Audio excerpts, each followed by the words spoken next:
Thank you so much again. And we are back with more track and field news.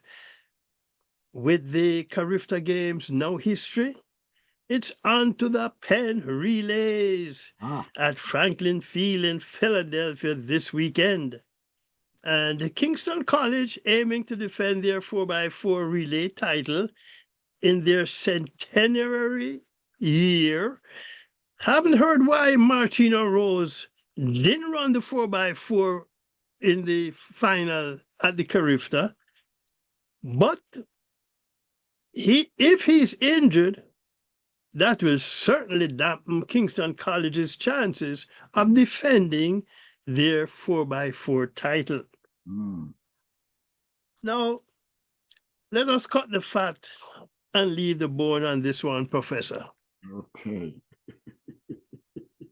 Sub-10 King Asafa Powell said recently that his children will not run for Jamaica if certain support systems are not in place.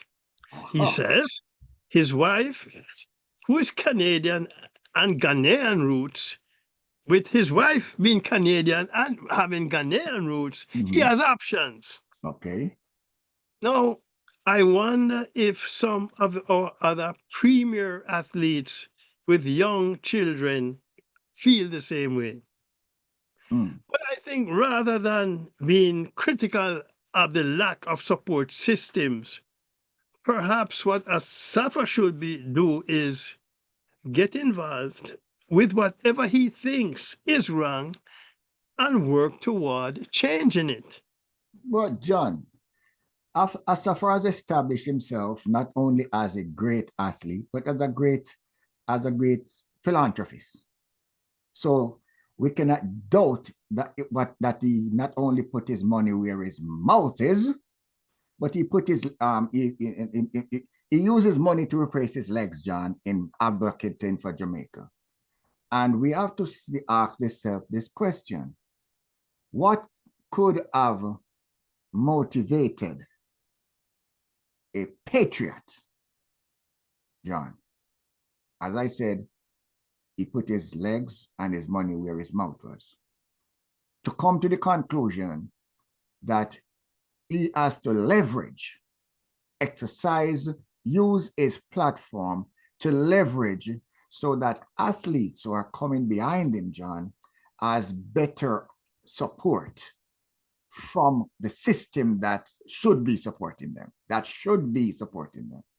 Granted that I would say statement would be applicable to the fact that as much as he think he might have done, what he's saying, if there had been better support system in place in comparison to other countries that he competed against, that he could have done better. Therefore, if his children are going to run, he would want to ensure that they're able to maximize their potential. And he's sending a warning that if you really want our offsprings to continue the DNA of what we did, then personally, he would like to see some changes that will maximize their effort. Because this complaint is saying that the changes that I'm advocating for are changes that I wish I had when I was running Jamaica. Yeah, but Trevor, I think since he's aware that there are certain changes that are necessary, you need to get involved to try to get those changes met or done for the future of other youngsters coming into the world of track and field. Yes, but you might be critical. I would think that he reached a point, John, when he's speaking publicly after he has advocated to have these things done privately. At the Paris Olympics, we had some issues also, John. We did. Actually speaking out, okay? Yeah. And the ones that spoke out, They themselves, including the coach that spoke out, they themselves were, criticized for speaking out, for making what is not for expressing themselves, that they would like to see better coverage, better support for athletes. Athletes went to the game without their coach, without their trainer, without the people that normally make them perform at their best, 100% above what they were doing. And they're saying if Jamaica benefit too much from our athletes, our tourism industry is driven by our athletes, okay? So there's no shortage and no question as to the contribution they make to the country. So if an athlete says, you need to step up the game. As a retired professional, I am putting my voice out there. If I keep my mouth shut, everybody's happy. When I speak, they say, well, you go do it instead, because the people who have a responsibility to do it are not doing it. They never did it. And he's saying, well, I have to make it public. Maybe I can put pressure on them to go and do their job, John.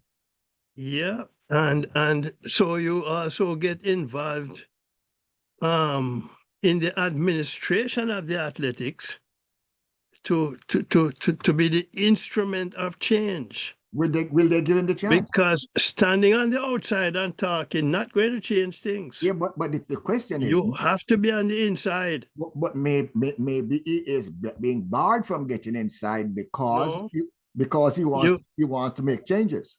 I don't think he's being barred. I think like the GH3s would welcome him being part of you can start at different levels, Trevor, in the administration, of any sport, and eventually you work your way up. John. So it's available for you to be part of the system. But the conversations we have been having on this John Sports Corner over the last months, John, we are talking about athletics today. A couple of weeks ago, we were talking about soccer, that the groundation is not in place. Before that, we were talking about cricket, that the groundation was not in place. We're talking about netball, that the groundation was not in place. Each person that came on our platform expressed, John, their dissatisfaction with the support for their particular sport. Netball, soccer, cricket, and now athletics has joined the platform.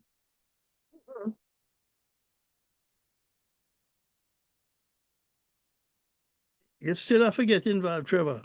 Well, I think speaking out is the first step, John. yeah, but you still have to. Speaking out is one thing, and speaking out don't always change things. Well, but then when you get in on the bottom floor, and become a part of the. Join the system, but don't become a part of it. Be an instrument of change within the system. Well, John, I agree with you 100%. And this is why I'm going to issue on this platform a public invitation for Asafa Powell to join us on this platform and express the experience that he has as an athlete and the experience he has as a retired athlete that forces him to start questioning whether if the conditions that are in existing presently is so unsatisfactory. Mm-hmm. He has to question whether he would want his children to run under those conditions, John. And I would say anyone who is listening who have Asafa's ears, please let him know that there's a public invitation to join us on John Sports Corner and clean up this and clear the air. And clear the air. Okay, moving along now, Trevor. At the 7th staging of the Racers Grand Prix, scheduled for June 7th at Jamaica's National Stadium, and the athlete list is beginning to fill out.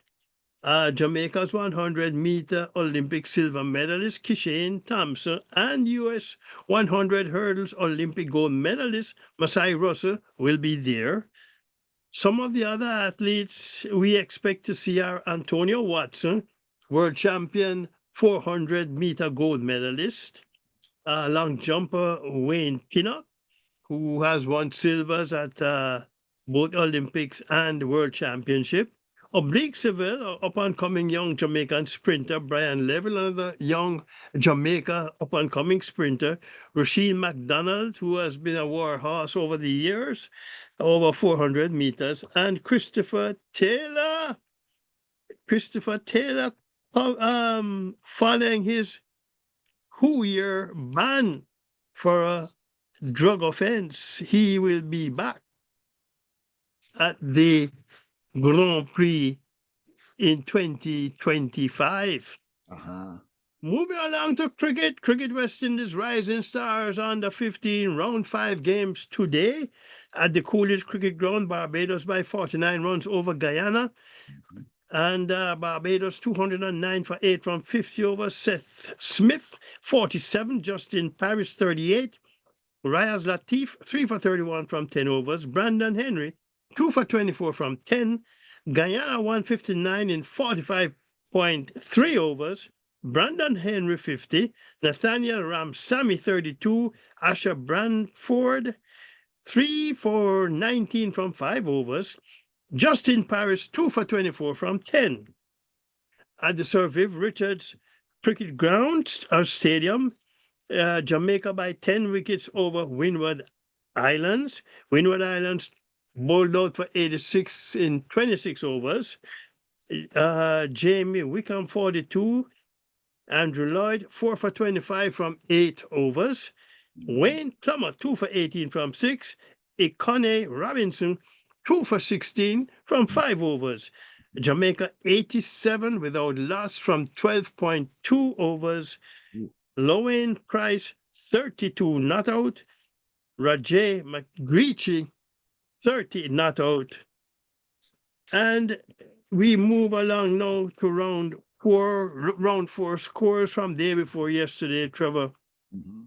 Trinidad and Tobago by 6 wickets over the Leeward Islands. Leeward's 92 in 25.4 overs.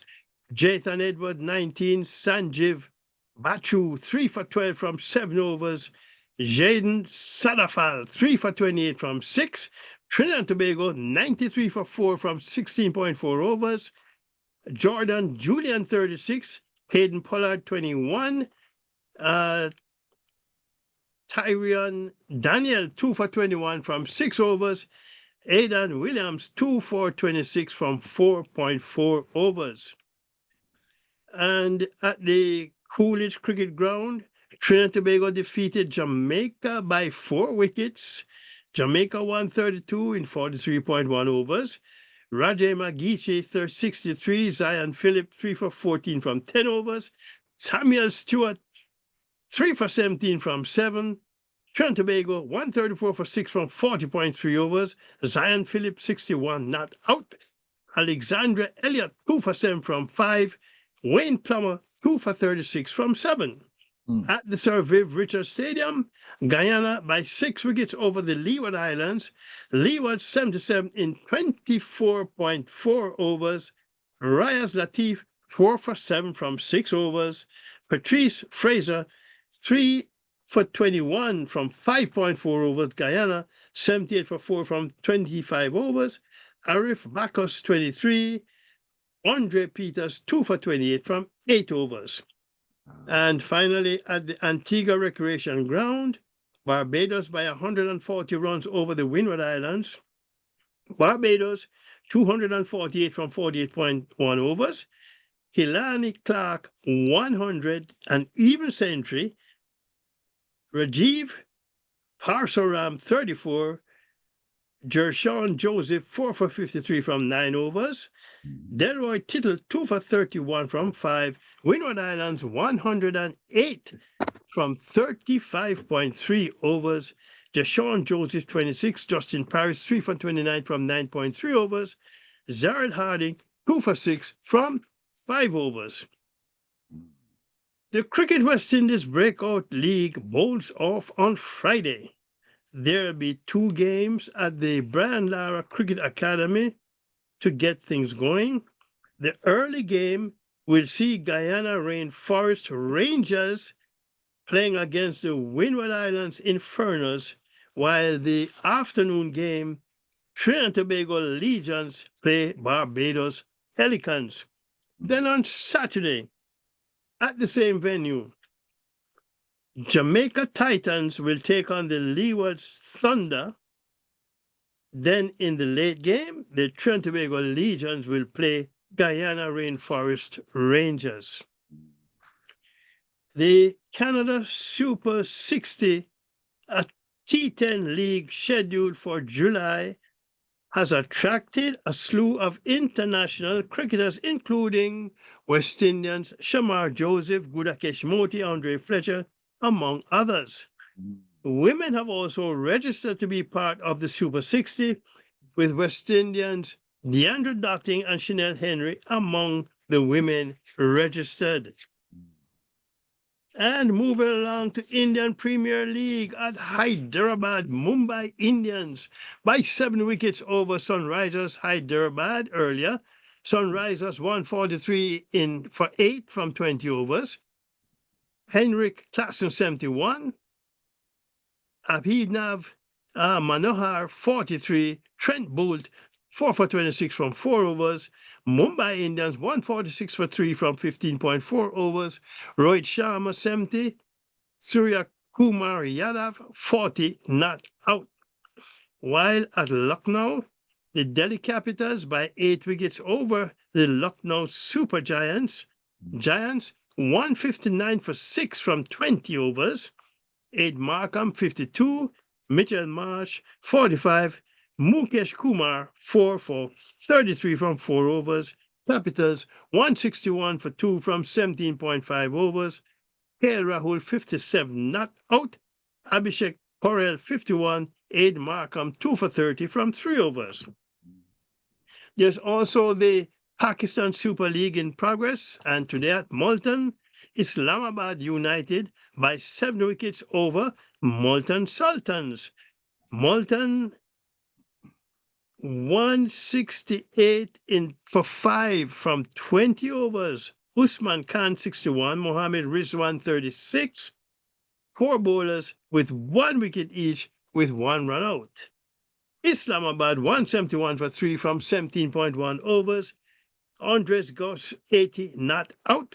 Colin Monroe 45. Then yesterday also at Multan, Multan Sultans by 33 runs over Lahore Qalandars. Sultans 228 for 5 from 20 overs. Yasir Khan 87. Iftikhar Ahmed 40 not out. Rishad Hussain 2 for 45 from 4 overs. Qalandars 195 for 9 from 20 overs. Sikandar Raza 50 not out. Sam Billings 43. Ubed Shah 3 for 37 from 4 overs. Tell you what, let's go to another break. Stay with us. We'll be right back with much more.